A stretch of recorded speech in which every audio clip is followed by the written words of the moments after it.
দরুদ পড়ছি, সালাম করছি বিশ্বনবী মানবতার মুক্তির দূত মুহাম্মদুর রাসূলুল্লাহ সাল্লাল্লাহু আলাইহি ওয়াসাল্লামের প্রতি। আল্লাহ পাক রব্বুল আলামিন যাকে কোরআনের মতো নিয়ামত দিয়েছেন, আল্লাহ তাআলা রব্বুল আলামিন এই উম্মতের দাম আল্লাহ তাআলা বাড়িয়ে দিয়েছেন। সুবহানাল্লাহ।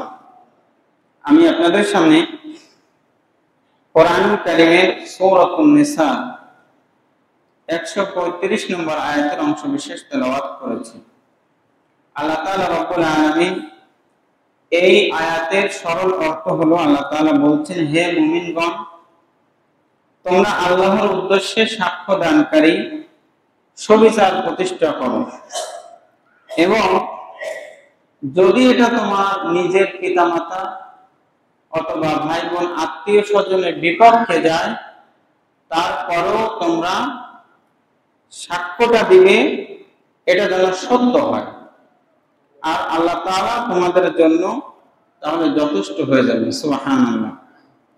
হাদিসের মধ্যে রাসূল করিম সাল্লাল্লাহু আলাইহি ওয়াসাল্লাম বলেছেন যে বিগত জাতি ধ্বংস হয়েছে এজন্য যে যখন ওই জাতির ধনী লোকেরা যারা অপরাধ করত, এদের কোনো বিচার হতো না, কিন্তু যাদের অর্থ সম্পদ কম ছিল এবং যারা দুর্বল ছিল, এরা যদি কোনো অপরাধ করত তাহলে তারা খুব বিচার করত ওই সময়। তো রাসূল করিম সাল্লাল্লাহু আলাইহি ওয়াসাল্লাম সাহাবাদেরকে সাবধান করেছেন, বিশেষ করে বিচারের ক্ষেত্রে জুডিশিয়ারি কিলিং, বিচার বহির্ভূত হত্যা এবং অন্যায় বিচার যেন না করা হয়, এক্ষেত্রে আল্লাহ রাসূল সাবধান করেছেন। হাদিসের মধ্যে আল্লাহ রাসূল সাল্লাল্লাহু আলাইহি ওয়াসাল্লাম আরো বলেছেন, বিচারকের ক্ষেত্রে যে বিচারক হলো তিন প্রকার। এক প্রকার হলো জান্নাতি, আর দুই প্রকার হলো জাহান্নামী। যারা আল্লাহ তাআলা রব্বুল আলামিনের দেওয়া ফয়সালা অনুযায়ী বিচার করে, আল্লাহ তাআলা অন্য আয়াতে বলছেন, ওয়ামান লাম ইয়াহকুম বিমা আনজালাল্লাহু ফাউলাইকা হুমুল কাফিরুন। যারা আল্লাহ তাআলার বিধান অনুযায়ী বিচার কার্য করে না, এরাই হলো জালেম, এরাই হলো কাফির। তো আল্লাহ রাসূল সাল্লাল্লাহু আলাইহি ওয়াসাল্লাম যে সমাজ ব্যবস্থা কায়েম করেছিলেন, এটা ছিল বিচারিক যে কায়দা ছিল, সেটা ছিল অত্যন্ত সরল এবং ন্যায়নিষ্ঠ পরায়ণ। যেমন আল্লাহ রাসূল সাল্লাল্লাহু আলাইহি ওয়াসাল্লামের সময়ে একজনের বিচার নিয়ে আসা হলো আল্লাহ রাসূলের কাছে। তো আল্লাহ রাসূল সাল্লাল্লাহু আলাইহি ওয়াসাল্লামের কাছে কে যাবে? যেহেতু বিচারটা এমন ছিল, নিজেদের গোত্রের লোকের বিচার করতে হবে, অর্থাৎ নিজেদের গোত্রের একজন চুরি করেছে, এই বিচারটা কিভাবে হবে? যদি আমরা আমাদের লোকের বিচার করি, তাহলে তো সমস্ত এই কওমের ভিতরে, মানুষের ভিতরে জানাজানি হয়ে যাবে যে অমুক বংশের লোক চুরি করেছে, এজন্য তার হাত কাটা হবে। কেউ আল্লাহ রাসূল সাল্লাল্লাহু আলাইহি ওয়াসাল্লামের কাছে যাওয়ার সাহস পাচ্ছে না। তো পরিশেষে উসামা ইবনে যায়েদ রাদিয়াল্লাহু তাআলা আনহুকে চুজ করা হলো, যেহেতু আল্লাহ রাসূল সাল্লাল্লাহু আলাইহি ওয়াসাল্লাম তাকে খুব ভালোবাসতেন। তো সবাই এসে বলল যে আপনি যান, তুমি যাও, আল্লাহ রাসূল সাল্লাল্লাহু আলাইহি ওয়াসাল্লামের কাছে গিয়ে বলো, আমাদের বংশের লোকের যদি বিচার করা হয়, তাহলে আমাদের বংশের তো দুর্নাম হয়ে যাবে। এই বিচারটা কোন অবস্থাতেই কি চেঞ্জ করা যায় কিনা? তো তিনি গেলেন, যাওয়ার পর বলছেন, ইয়া রাসূলুল্লাহ, বিচারটা কি একটু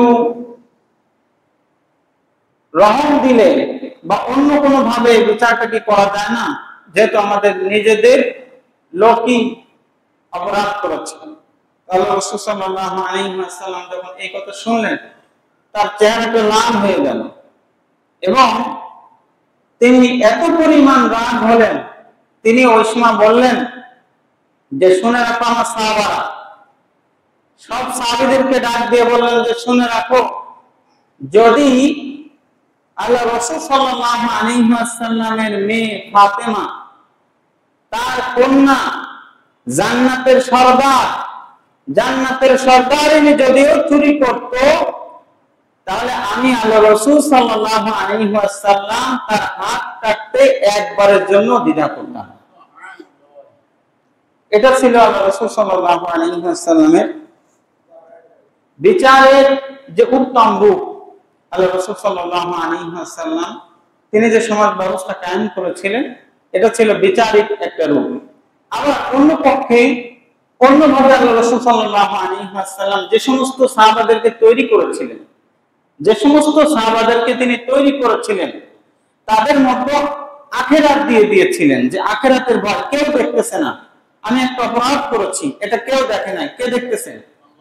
আল্লাহ তাআলা দেখতেছেন। এই যে ভয়টা, এই ভয়টা যদি উম্মতের মধ্যে থাকে যে আমি একটা অপরাধ করতেছি, এটা কেউ দেখতেছে না, আল্লাহ দেখতেছে।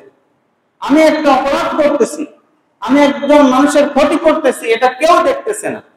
আমি একজন মানুষের তার জমিনে আমার যতটুকু আয়ত্তে আছে তার 1 ইঞ্চি দিয়ে আমি ফুটো করতেছি, এটা কেউ দেখতেছে না, এটা কে দেখতেছে? আল্লাহ দেখতেছে। এটা যদি উম্মতের মধ্যে থাকে যে কেউ দেখতেছে না, আল্লাহ তাআলা দেখতেছেন, তাহলে এই উম্মতকে, এই উম্মত যদি এভাবে তৈরি হয় যে আখিরাতের ভয় আছে আমার, আখিরাতে যে কেউ দেখতেছেন আল্লাহ তাআলা দেখতেছেন, এই ভয়টা যদি থাকে, তাহলে সেই সমাজটা হয়ে যায় সোনার সমাজ। যে আপনারা জানেন যে আল্লাহ রাসূল সাল্লাল্লাহু আলাইহি ওয়াসাল্লামের কাছে এক মহিলা আসছিল, আসার পরে বলছে যে ইয়া রাসূলুল্লাহ, আমি অপরাধ করেছি এবং যে অপরাধ আমি করেছি এই অপরাধ সচরাচর কেউ করে না, আমি জিনা করেছি এবং জিনা তো করেছি, আমার পেটে তার বাচ্চা, আমি এখন কি করব? তো আল্লাহ রাসূল সাল্লাল্লাহু আলাইহি ওয়াসাল্লাম তার মুখটা ফিরিয়ে নিলেন। তিনি বললেন যে ইয়া রাসূলুল্লাহ, আপনি শুনে রাখুন যে আমার কিন্তু অপরাধী আমি, আমাকে আপনি বিচার করুন। আল্লাহ রাসূল সাল্লাল্লাহু আলাইহি ওয়াসাল্লাম আবার মুখ ফিরিয়ে নিলেন। মহিলা আবার বলতেছে ইয়া রাসূলুল্লাহ, আমি অপরাধী, আমাকে বিচার করতে হবে। আপনি চিন্তা করেন যে একজন ব্যক্তি সে জানে যে আমাকে যখন বিচার করা হবে তখন আমাকে পাথর মেরে আমার মাথা ফাটিয়ে দেওয়া হবে, আমাকে মৃত্যুদণ্ড দেওয়া হবে, সমস্ত মানুষগুলি আমাকে পাথর মারবে আর আমাকে দাঁড়িয়ে থাকতে হবে। এই দৃশ্যটা কত কল্পনীয় আপনি মনে করেন।